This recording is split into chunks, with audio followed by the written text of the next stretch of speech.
بسم اللہ الرحمن الرحیم۔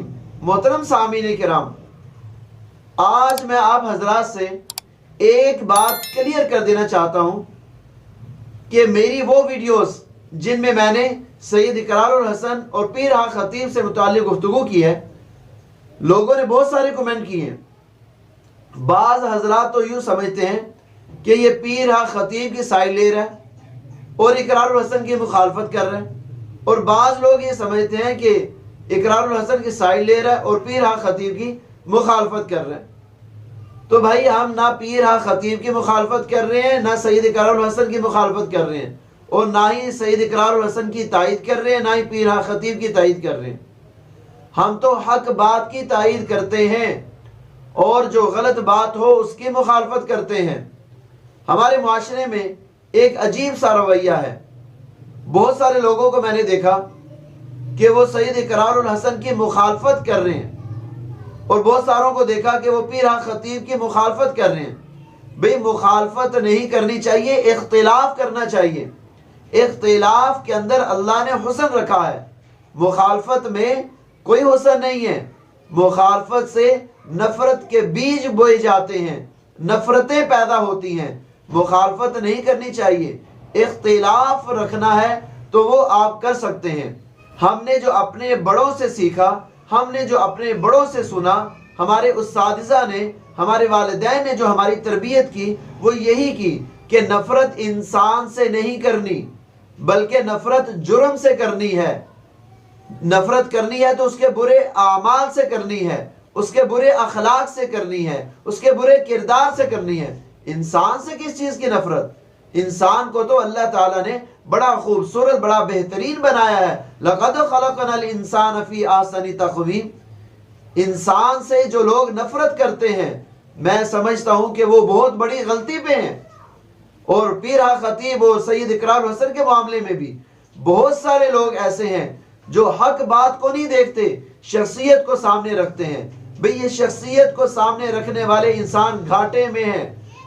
شخصیت کو سامنے مت رکھیں، سامنے اللہ اور اس کے رسول کی ذات کو رکھیں، پھر تمہیں معاملہ سمجھ آئے گا۔ جو معاملہ اللہ اور اس کے رسول صلی اللہ علیہ وسلم کی تعلیمات، ان کے احکامات کے مطابق ہے، وہ ٹھیک ہے۔ جو معاملہ اللہ اور اس کے رسول صلی اللہ علیہ وسلم کی تعلیمات سے ہٹ کر ہے، وہ غلط ہے، اس کی نکیر کریں۔ اگر وہ معاملات اللہ اور اس کے رسول صلی اللہ علیہ وسلم کی تابعداری میں ہیں، فرما برداری میں ہیں، آپ ان کی تائید کریں، وہ کسی کے حق میں ہو یا کسی کے خلاف ہو۔ آپ کو ڈرنا نہیں چاہیے۔ اور اگر اللہ اور اس کے رسول صلی اللہ علیہ وسلم کی فرما برداری میں نہیں ہے، مخالفت میں ہے، تو آپ ان سے اختلاف کریں، آپ نکیر کریں، آپ اس کی مخالفت کریں، ڈٹ کے کریں۔ لیکن وہ مخالفت ایسی ہونی چاہیے کہ وہ انسان سے نہ ہو، بلکہ اس کے برے اعمال سے ہو، برے نظریات سے ہو، برے عقائد سے ہو، برے رہن سہن سے ہو۔ کیونکہ ہمیں اسلام محبتوں کا درس دیتا ہے، نفرتوں کا درس نہیں دیتا۔ ہمیں محبتیں پھیلانی ہیں، نفرتوں کو ختم کرنا ہے۔ ہاں، یہاں ایک اور بات کہ اگر پیر ہاں خطیب سے متعلق سید اقرار الحسن گفتگو کر رہے ہیں کہ وہ اچھا بننے کی کوشش کر رہے ہیں، تو بھائی اسے اچھا بننے دیں، لیکن کم از کم یہاں پر یہ بات تو کلیئر ہو چکی۔ سید اقرار الحسن جو بار بار کہہ رہے تھے کہ پیر ہاں خطیب نے مجھے کوئی آیت نہیں سنائی، مجھے کوئی سورت نہیں سنائی، اب تو سید اقرار الحسن نے خود بتا دیا کہ پیر ہاں خطیب دم کرتے ہوئے سورۃ الناس تلاوت کر رہا ہے۔ تو ظاہر سی بات ہے، سورۃ الناس اگر تلاوت کر رہا ہے تو اس کا مطلب ہے اس کو آتی ہے، تو وہ تلاوت کر رہا ہے۔ اور یاد رکھیں، اس دنیا کے اندر اگر آپ کامیاب ہونا چاہتے ہیں نا، اپنی سوچ کو مثبت کر لیں۔ اگر آپ کی سوچ مثبت ہوگی تو آپ دنیا کے کامیاب انسان ہوں گے، اور اگر آپ کی سوچ مثبت نہیں ہے، منفی ہے، تو پھر آپ دنیا کے کامیاب انسان نہیں ہو سکتے۔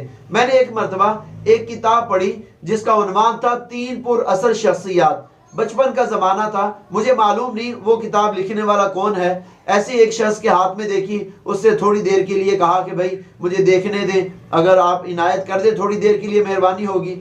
اس نے مجھے دی تو میں نے تھوڑا سا اس کو پڑھا۔ اس کے اندر ایک پیراگراف میں نے پڑھا جو مجھے آج تک یاد ہے۔ لکھا ہوا تھا، اگر آپ پر اثر شخصیت بننا چاہتے ہیں تو آپ کو مثبت سوچ رکھنا ہوگی، اور اگر آپ کی سوچ مثبت نہیں ہے، آپ کبھی بھی پر اثر شخصیت نہیں بن سکتے۔ لوگ اگر آپ کا اثر قبول کریں گے اس وقت جب آپ کی سوچ مثبت ہوگی، اگر سوچ مثبت نہیں ہے لوگ آپ کا اثر قبول نہیں کریں گے۔ یاد رکھیے اسلام بھی ہمیں مثبت سوچ کا درس دیتا ہے، برے گمان سے منع کرتا ہے، اچھے گمان کا درس دیتا ہے۔ ہمیں کسی کے بارے میں بدگمانی نہیں کرنی چاہیے بلکہ اچھا گمان رکھنا چاہیے۔ اچھا گمان رکھیں گے اللہ تعالیٰ نیکیاں عطا فرمائیں گے، برا گمان رکھیں گے تو اس پر ہمیں دلیل دینی پڑے گی، دلیل نہیں ہوگی تو وہی تو برا گمان ہے، اسی بھی تو گناہ ہوگا۔ دلیل دے بھی دیں گے تو وہ پھر غیبت میں شمار ہوگا، اور غیبت بھی بہت بڑا گناہ ہے، نقصان ہی نقصان ہے۔ اللہ اور اس کے رسول صلی اللہ علیہ وسلم کی نافرمانی میں، فرما برداری میں فائدہ ہی فائدہ ہے۔ اللہ تعالی ہمیں حضور نبی رحمت صلی اللہ علیہ وسلم سے کامل محبت نصیب فرمائے، آمین۔